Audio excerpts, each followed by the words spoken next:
Napoleon said, number one, a leader needs unwavering courage. And I don't know if I totally agree with the unwavering part of this or not, because sometimes our courage does waver a little. You know, bend but not break. You know, courage mounts up, and then sometimes we have the doubts that creep in, and we reach a little deeper to find that courage that overcomes our doubts and our fears.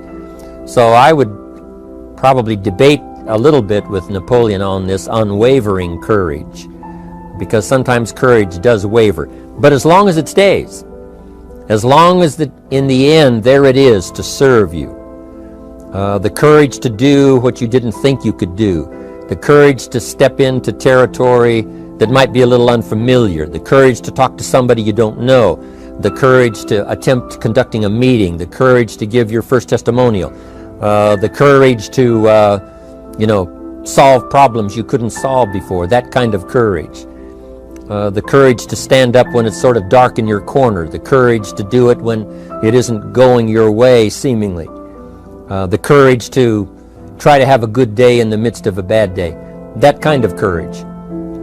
Wavering a little at times, yes, because we all have doubts that attack us. We all have small fears that creep in. That is the nature of life. But that's what faith is all about. That's what courage is all about. To serve us when our doubts will not serve us well. Faith to overcome fear, and courage to overcome our doubts. But that is a good quality, a good attribute for a leader, and that's unwavering courage. Second, Napoleon said self-control. That, of course, is the very essence of life itself, is self-control. Because we all have this warfare going on. You know, it's going on in the world, the warfare between liberty and tyranny. In our own body, the warfare between health and illness, the struggle is on. The struggle between light and darkness, the struggle between good and evil. I call it opposites in conflict. And as soon as you're born into the world, as soon as you find yourself and discover yourself on this spinning planet headed somewhere, you know that this exists. To be a civilized society, we must drive the dark side of our nature into a small corner and let the positive side flourish. Early, we must learn to exercise self-control. Power is a wonderful thing, but it must be exercised properly. It must be exercised to benefit and not to destruction. So self-control is certainly necessary to be a strong leader, so that you can become the best example. The example of having your temper well managed, to having that dark side of your nature under control. The best example of choosing wise words and not being careless, that kind of control. Control of your appetite, control of your desires, so that they fit into the positive side of life and not the negative side. Self-control, very important. Then he said a leader must have a keen sense of justice. How very true. Justice we become familiar with, even when we're small. When certain things that happened or were done to us that something told us that wasn't right. Someone did us wrong. We have that sense of right and wrong, and it starts very early. Then we have to have that sense of utilizing what's right and what's wrong so that we develop this sense of justice, this sense of being fair, this sense of being on the positive side, on the right side.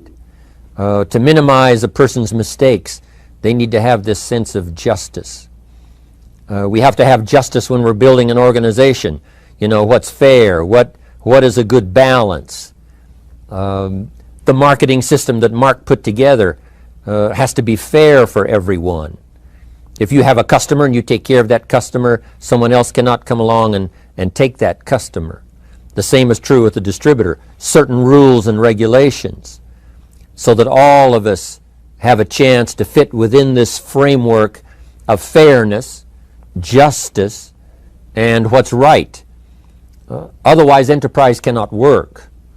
Otherwise, we have what we call, in a political sense, anarchy, where there is no justice, when might is the order of the day, power is the order of the day, not the law, not the rule, not what's right, but power. And we would all dismiss that. It's been a catastrophe in the last 6,000 years, the governments that resorted to power instead of democracy, that resorted to intimidation instead of freedom. And we all know the terrible toll that that takes. But it takes a toll not only politically in a country or politically around the world, but it takes a toll even in enterprise. It takes a toll in school if a teacher is unfair. It takes a toll in working on a team where someone is unfair, or where the leadership is not fair in the administration of justice. So this is true. A keen sense of justice and what's fair and what's right. Part of this we have to learn as we go. You know, you don't have it all the first year. You haven't got it all the second year, the third year.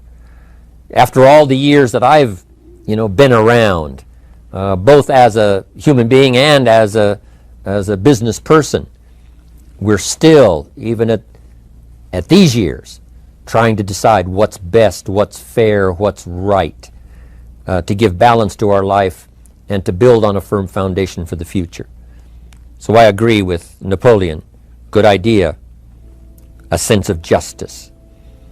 Here's another one, he said. Definiteness of decision.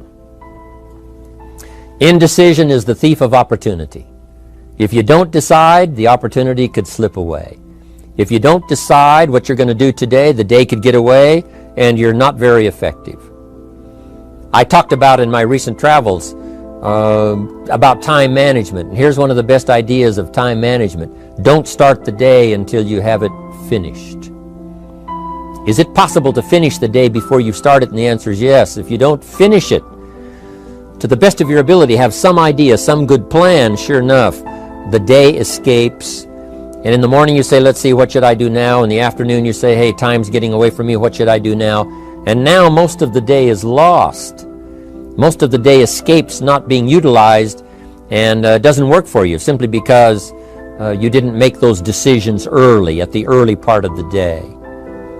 The decisions we make in the early part of our life sometimes last for a lifetime. The early decisions that you make about what you're going to do with your life as far as Herbalife is concerned, those decisions are vitally important. If you neglect them and don't make them, sure enough, the time passes and the opportunity sometimes is diminished, and sometimes you spend a lot of time now catching up simply because you didn't make those early decisions. So it's the decisions at the first of the day, it's the decisions at the early part of the month, it's the decisions at the early part of the year that greatly determines what kind of year you're going to have. The decisions you make in the early days of your marriage, sometimes those are the decisions that affect the marriage for a lifetime. The decisions you make at the first chance you see opportunity, those decisions, what you're going to do with it, how far you're going to take it, what it's going to be meaning to you in the years to come. Those early decisions are vitally important. Then we need decisions to correct poor decisions, to overcome our mistakes. It's possible, of course, for all of us to make unwise decisions. And at the end of 1 year, at the end of 1 week, 1 month, or at the end of a few years, we say, that decision cost me too much. Cost me a lot of time, cost me a lot of money, cost me maybe a good relationship, cost me a chance to be productive. But as long as you're alive, there's still a chance to use new decision power to correct the mistakes of decisions that were bad in the past. All of us have the opportunity to do that, but I think Napoleon was right here too. You got to be definite in making decisions so that the opportunity doesn't pass you by. Take advantage. Here's the next one. Napoleon Hill said, a good leader has definite plans. How important that is. And of all the years, I think, to cash in on Herbalife's momentum and make some plans for the future, this has got to be one of the greatest years. Herbalife in these 18 years now has created some incredible momentum, not only in opening up the countries, but momentum in the refinement of our marketing. momentum in developing new products, momentum in developing our support system. The key is now for you to make plans to ride on that momentum. Herbalife is like the tide that comes in, and the rising tide lifts all the ships if they're in the water. If your ship and your boat is not in the water, even though the tide comes in that would lift all the ships, if yours is not in the water, then it doesn't benefit you. So here's what you should do. Have the same intensity to make your plans for the future as Mark Hughes has. As the President's team, Chairman's Club especially, make the plans for the Herbalife company future, you've got to now make your plans. Don't let this momentum pass you by. Don't let this momentum go uncashed in on. Don't let it be like a lost cause for you. And maybe you've, because of the lack of plans, have lost a month or two, or you've lost a week or two, or maybe you've lost a year, and you were 10% effective instead of 100%. Now's the time to change all that and start making some plans. Your Herbalife plans, they're vitally important.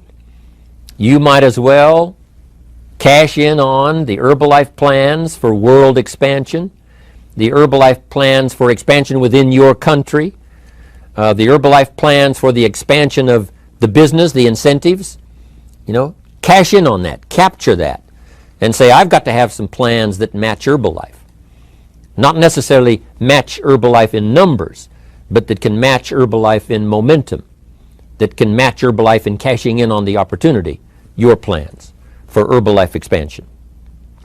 You got to have some plans for your family, right? You got to take your family along, don't leave them out. One of the challenges all of us have in making our plans is how to balance everything, to make sure that we don't regret at the end of the year, I spent too much time on that. I spent too much money. And then if you have, say, how can I not do that again? And construct some better plans so that you won't have any regrets at the end of a year to come, 5 years to come, 3 or 4, 5 years to come. Definite plans. The plans for the use of your money.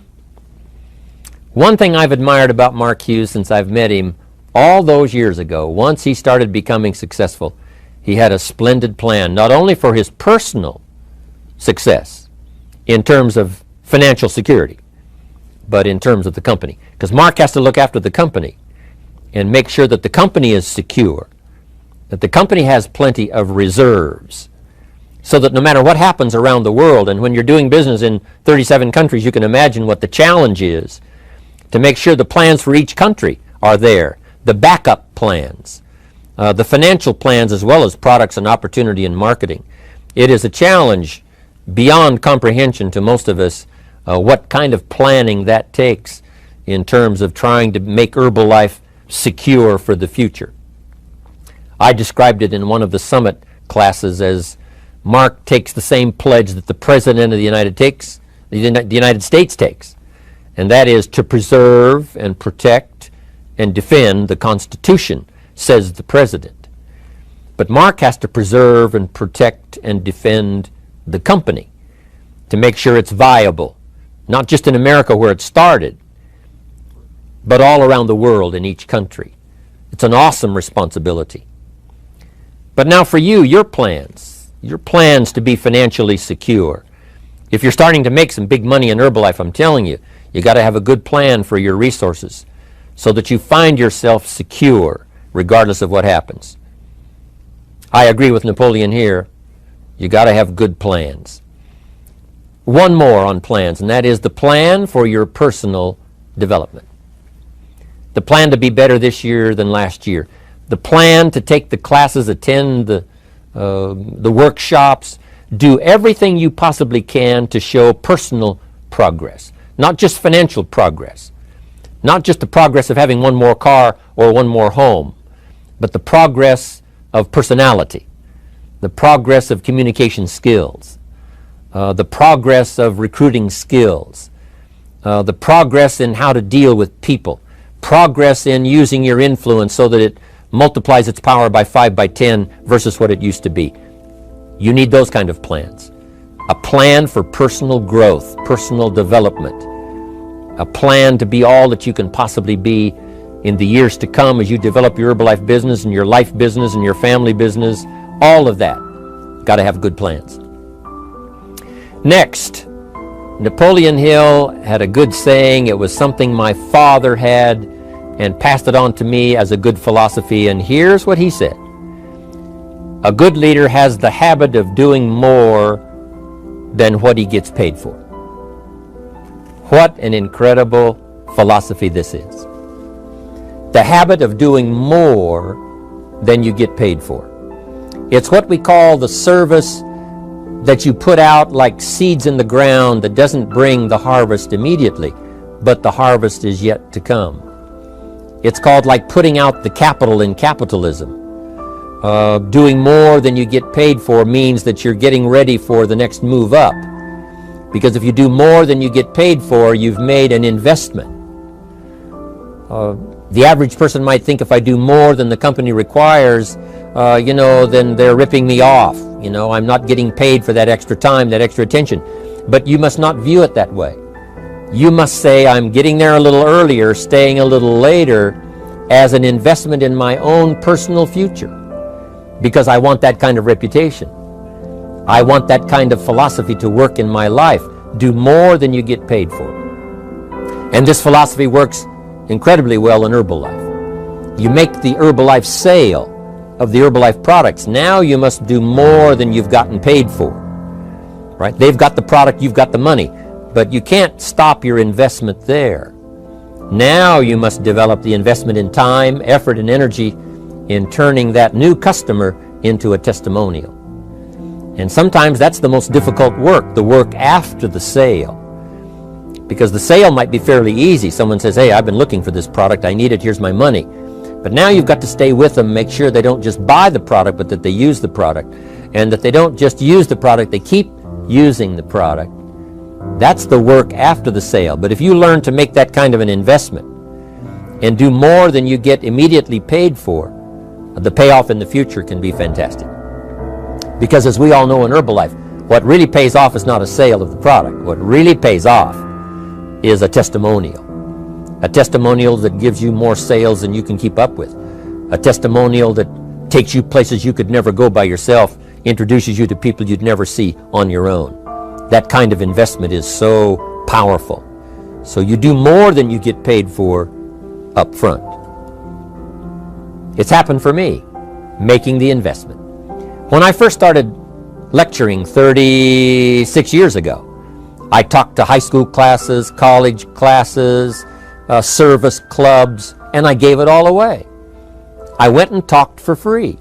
Someone said, Mr. Rohn, would you come and do this breakfast talk? I said, sure.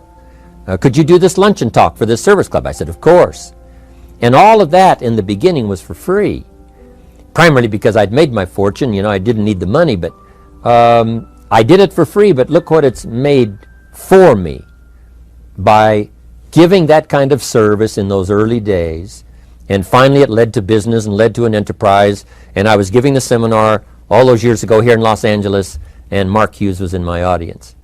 So what you don't get paid for, don't worry about that. Just render the service with the vision of the future that it'll come back multiplied if you have this kind of habit, this kind of philosophy. Next, Napoleon Hill talks about personality. You need a pleasing personality. There's many parts to your personality. One is your working personality. The kind of behavior, the kind of attitude that you need, especially in the public.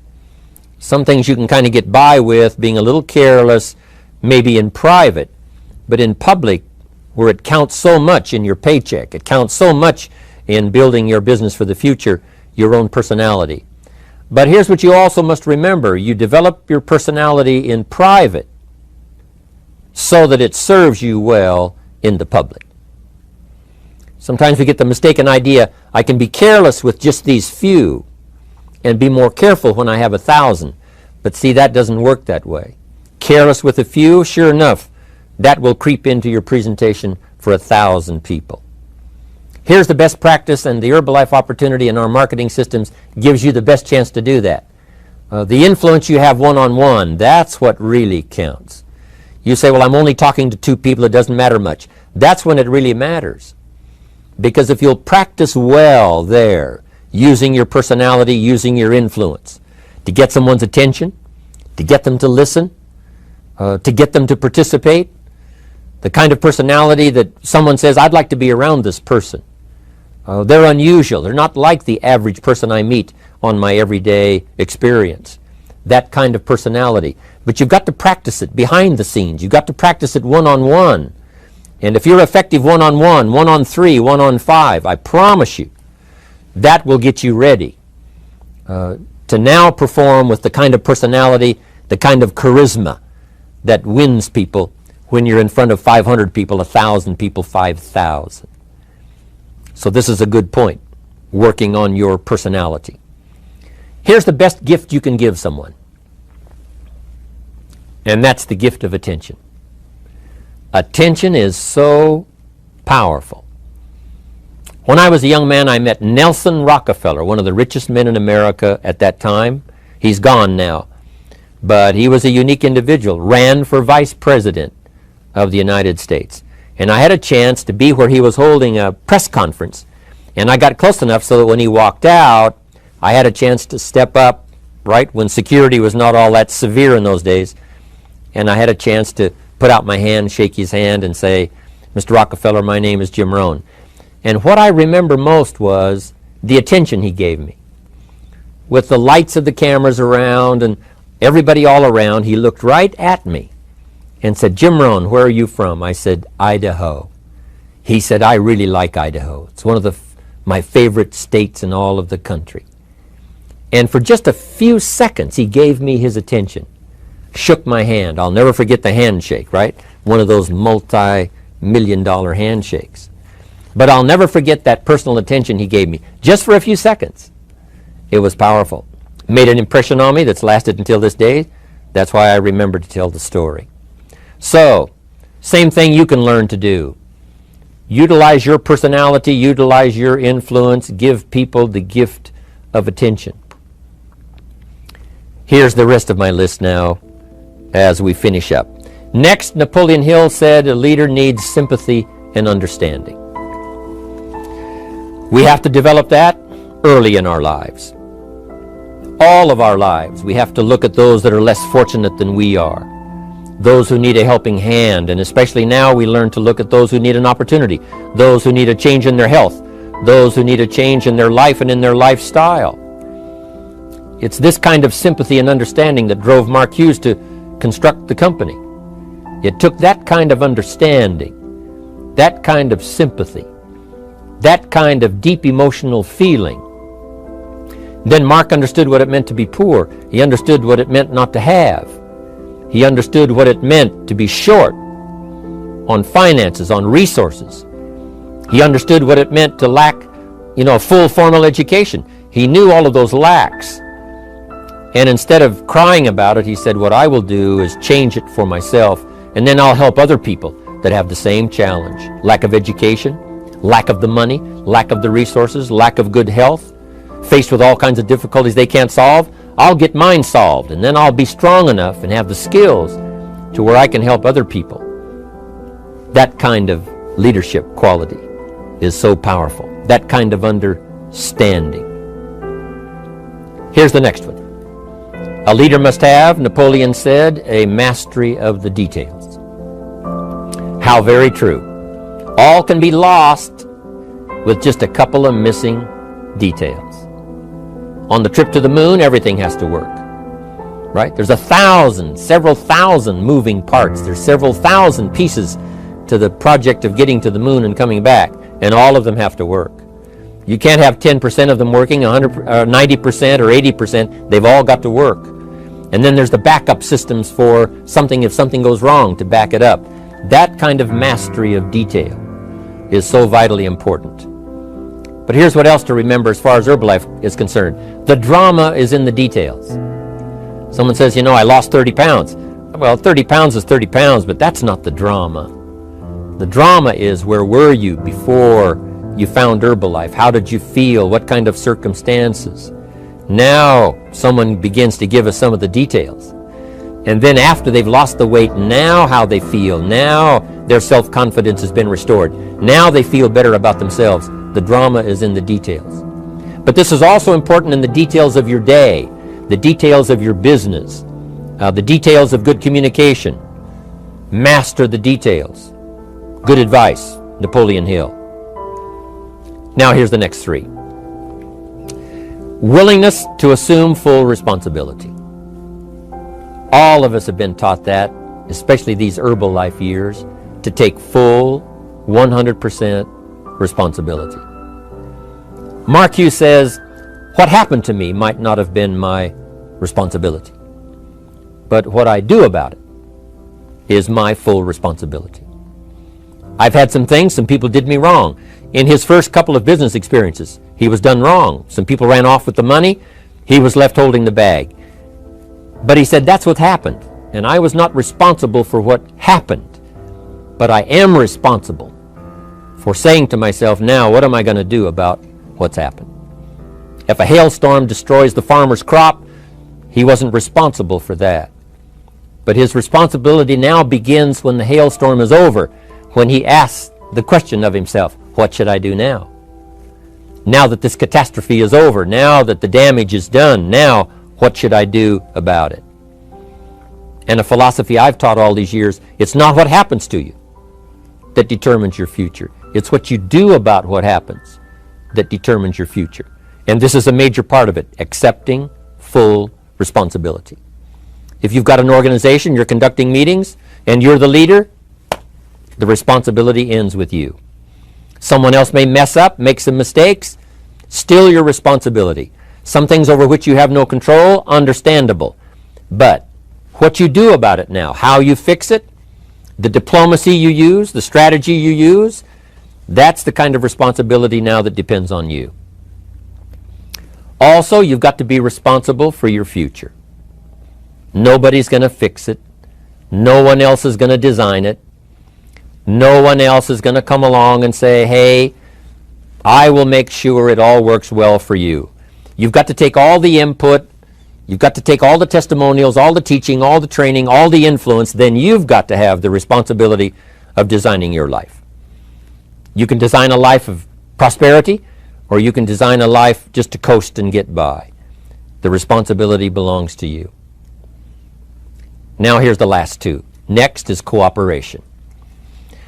One of the great things we learn in Herbalife is how to cooperate so that we take advantage of each other's ideas, we take advantage of each other's input, we take advantage of each other's enthusiasm, we take advantage of each other's testimonial, and we take advantage of each other's willingness to grow. That kind of cooperation has built Herbalife. In those early days, Mark got the group together. Jerry Shatanovich, Doug Stuntz, the rest, and made some plans to cooperate. Said, no telling what kind of powerful meetings we can have if we work together. No telling how many people we can affect, even right away, if we work together. You do this part, you do this part, I'll do this part, we'll make it work together, and we'll get the ball rolling. There's an ancient phrase that says, if two or three agree, nothing is impossible. If they agree on the same project, if they agree on the same vision, if they agree on how to get there, I'm telling you, nothing is impossible. Nothing can stand in their way. Just two or three. What's exciting about Herbalife is now we have more than two or three. The president's team now is well populated. Even the chairman's club is growing. The millionaire team is awesome in its numbers as well as in its power. And the cooperation between all of us on the tabulator teams, as distributors, home office, support staff, 15th floor, wherever we come from. If we cooperate, there's nothing we can't do. There isn't anyone we can't touch. There is no country we can't finally get to with this incredible story. Cooperation. That's why I'm here, wanting to do my part, HBN, send out some ideas, give you some notes to take, something to think about and ponder, something to talk about with the people that you associate with and are building your business. That kind of cooperation is going to make this a powerful year. It'll get us to the 2 billion, 3 billion, 5 billion. But it'll get us to much more than just those numbers. It'll get us to a place of honor, respect, prestige, influence, feeling good about ourselves for the hard work that we're doing, cooperating with each other. I want to cooperate with you, helping build your business. All of us cooperate with the support system of Herbalife. We're on our way. We will have the billions. We'll have the stories. We'll have the experiences. Now here's the last one. Napoleon Hill said, a major attribute of leadership is vision. Vision is in many parts. One, a vision for your own course to follow. A vision for you, for yourself. A vision for your financial future. A vision for your health. A vision for your wealth. A vision for you to latch onto and make something out of. A vision for your family. Because vision must now lift others as well as ourselves. Guess what our family is counting on? That we'll be able to see things that at first they cannot see. That we'll be able to look further into the future than perhaps they will be able to look. The same is true with your organization, the people that are around you. They're counting on your vision. Perhaps you've been there a little longer than they have. Maybe you've been there a lot longer than they have. And they will look to you to help them see things that they can't see in the beginning. And if you will do that, develop that attribute of leadership, I'm telling you, you'll have such a dramatic effect on your organization, it will be unbelievable. A vision for yourself, a vision for your family, a vision for your organization, a vision for the people that you're close to. The old prophet said, without vision, we die. We perish. Unless we can see into the future, life loses its meaning. Unless we can look further than just where we are at the moment, then we have no reason for faith, no reason for activity. But if we'll develop this skill, beyond any other skill, I'm telling you, it will help us touch people. Because they'll want to be around us. Because we have this look into the future. Not only the short-range vision of what we're going to do this week, this month, this year, but the long-range vision like Mark has, taking us to the 5 billion. You can have a vision that will take your organization into the future and bless everybody with success.